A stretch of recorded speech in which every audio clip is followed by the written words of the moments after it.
já com ele. Davi agora vai morar em um lugar chamado Ziclag. E naquele lugar ele cria ali uma vila. Ele cria um lugar, queridos, onde estavam ali os seus soldados, as famílias deles. E Davi agora tem uma ideia. Diz a Bíblia no capítulo 29, que Davi resolve falar com um rei chamado Aquis.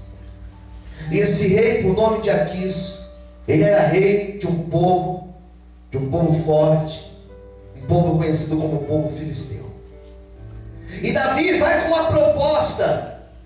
Davi chega lá com os seus 600 homens para falar com Aquis.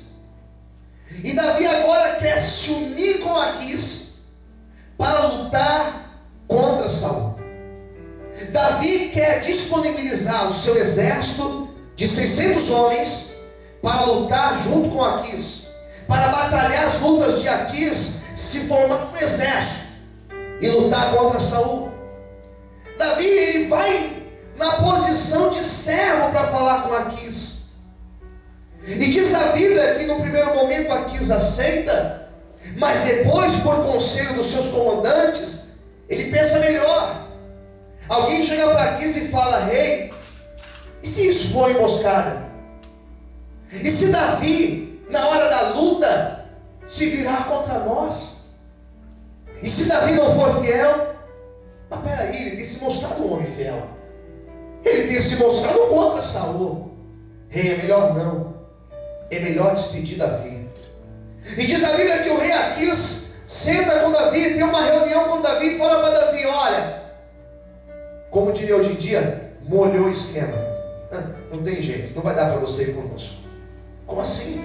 Não dá porque... A verdade é uma, Davi. De repente você vai se virar contra nós. Davi: não, mas eu sou fiel. Ele falou: não, Davi, pegue os seus homens e é melhor vocês irem embora. E Davi agora chega para os seus homens e fala: olha, gente, deu errado. Nós não iremos com eles a nossa força. Não, Davi, não. Ele não quer. Vamos voltar para nossa casa, vamos voltar para Ziclag. Eles estavam 3 dias de viagem de Ziclag. Eles estavam 3 dias de viagem. Eles tinham viajado 3 dias e eles estavam voltando 3 dias agora de viagem. Uma viagem cansativa e longa. Os homens de Davi decepcionados. Davi volta agora coçando a cabeça e dizendo: por que deu errado? Por que ele não aceitou a nossa proposta? Gastamos tempo, gastamos dias de viagem, gastamos dinheiro, gastamos alimento, deixamos lá nossa família, largamos tudo para vir para cá e chega aqui, nada feito. E eu começo a perceber que quando a gente toma decisão na vida, sem uma direção de Deus, acontece isso.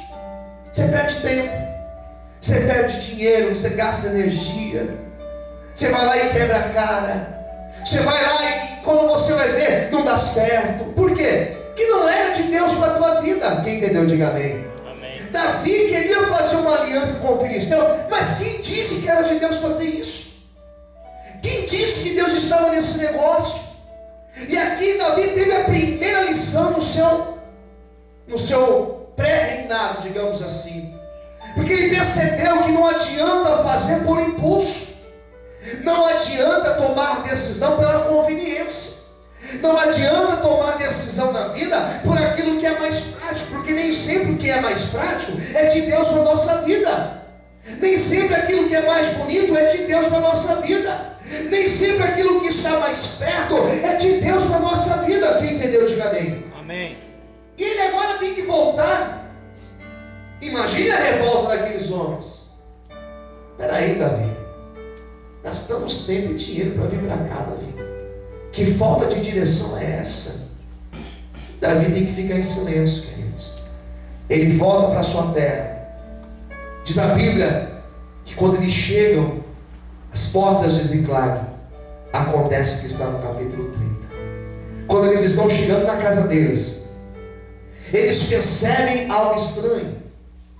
Eles começam a sentir cheiro de queimado. Eles começam a sentir um cheiro de queimado. Eles olham para a cidade de Ziclag ao longe. eles percebem que subiu uma fumaça escura da cidade. E aqueles homens começam a ficar preocupados. Que fumaça é essa? Que cheiro de queimada é esse? Eu imagino aqueles homens agora apertando o passo, acelerando o passo para chegar em Ziclague. Eu imagino aqueles outros dizendo: eu estou com uma sensação estranha. Eu acho que alguma coisa está acontecendo de errado. Sabe esse tipo de gente que tem sensação estranha? Tem um monte de gente que tem sensação estranha. Ah, pastor, quando eu sinto um arrepio na nuca, alguma coisa está de estranho. Eu acho que eu vou jogar no bicho, porque tem alguma coisa acontecendo. Tem gente que é assim, não é místico, cheio de superstição. Eles começam a ter a impressão de que alguma coisa estava errada. E eles começam a se aproximar da cidade. Quanto mais eles se aproximavam, eles observavam que tinha um fogo naquele lugar. E quando eles chegaram na porta de Ziclague, diz a Bíblia que toda a cidade estava destruída. Diz a Bíblia que não tinha uma mulher naquela cidade. Todas tinham sido levadas presas. Diz a Bíblia que não tinha uma criança naquela cidade. Todas as crianças tinham sido levadas presas. Diz a Bíblia que não tinha um comércio aberto. Todos os comércios foram saqueados. Diz a Bíblia que todas as casas tinham sido queimadas a fogo. Diz a Bíblia que toda a cidade foi destruída.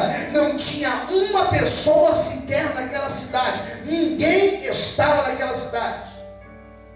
Quando eles chegam naquele lugar, quando eles chegam na porta da cidade, eles observam o estado da cidade. Tudo destruído, tudo queimado. Não tinha uma criança, não tinha uma mulher, não tinha um velho, não tinha ninguém naquela cidade. E agora aqueles homens olham para Davi e falam: Davi, o que aconteceu? Davi, cadê as nossas mulheres? Davi, onde estão os nossos filhos?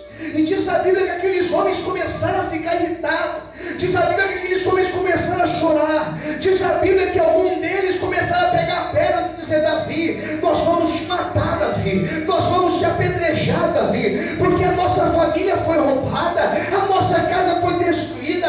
Nós fomos lá para falar com o rei Aquis. Não era de Deus, nós temos ido para lá, Davi. Olha a tua cabeça, Davi. Você não pensou para fazer. Você não teve a atitude certa. Onde estão os nossos filhos? Onde que está a nossa família?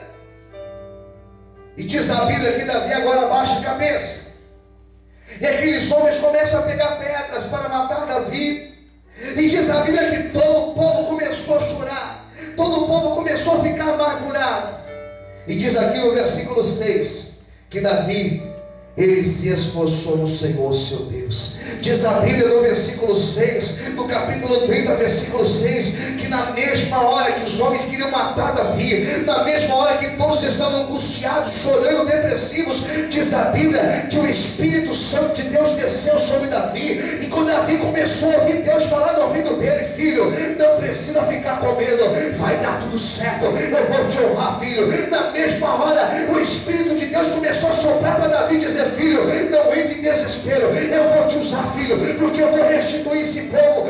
Filho, não entre em desespero, porque eu estou no controle de todas as coisas. Da mesma forma, Deus está soprando no teu ouvido hoje. Da mesma maneira, Deus está falando com você, irmã, com você, irmão. Não tenha medo, não se desespere, porque eu vou te dar vitória. Eu vou mostrar que sou Deus que estou contigo. Quantos podem aplaudir o Senhor e adorar o nome de Deus nessa noite? Sempre a Deus tem que ser mais forte as palmas, aleluia.